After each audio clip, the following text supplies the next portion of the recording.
The contest between the sun and the wind, and Aesop's fable. Remember, Aesop is a man who is known to have told many, many fables during his time. He would lived more than 2,000 years ago. Fables were passed down orally from family generation to family generation. We read them today.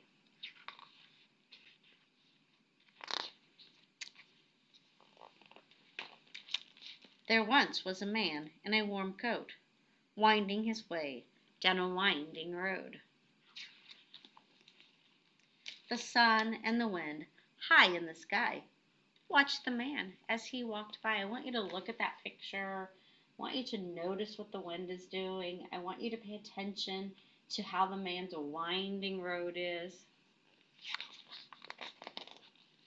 The wind bragged to the sun, "I'm the strongest one. I'm much stronger than you." "Really?" said the sun. "Then I challenge you to a contest of strength. Let us see who can take the coat off the man on the road."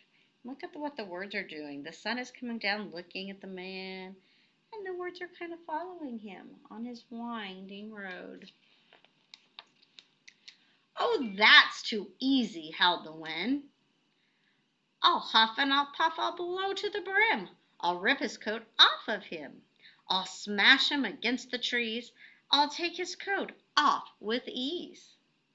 So the wind blew harshly down the road. The man clutched tightly to his coat. The wind grew loud. The wind grew cold. The shivering man buttoned up his coat. Think about that. Is the wind doing the right thing? He's being harsh and mean with him, making him cold. The birds clung to the trees. The world was dust and leaves. But the harder the wind blew down the road, the tighter the man held onto his coat. I want you to really look at the pictures on this page. Look at what the wind is doing. Look at the facial expression on the wind. Does he look like a nice person? Does he look like someone that you would want to be around? Look what's happening to the animals. The zebra, the cow, the fox. Everyone is having a real struggle.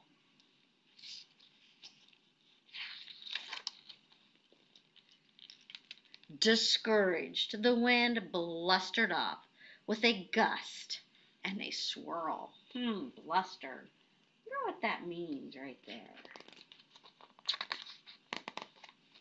Then the sun peeked out from behind a cloud, warming the air and the frosty ground.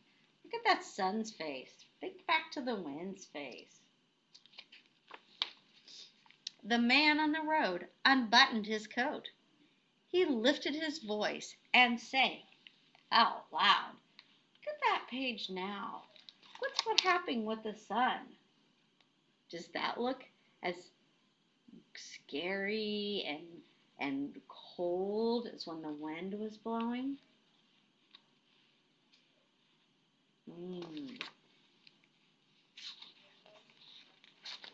The sun grew even brighter and brighter and brighter and brighter. The man began to feel so hot he took off his coat and sat down in a shady spot.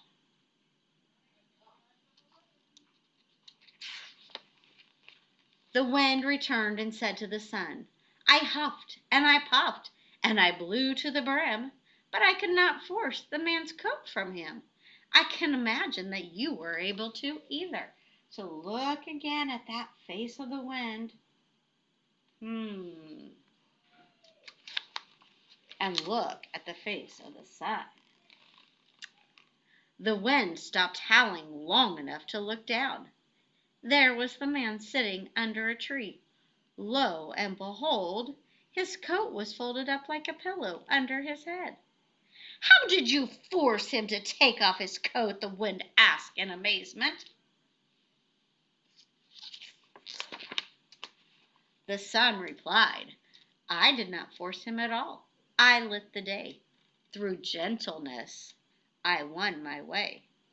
There must have been a trick, grumbled the wind. It's not a trick, said the sun. It's a choice and a skill. Would you like me to show you how?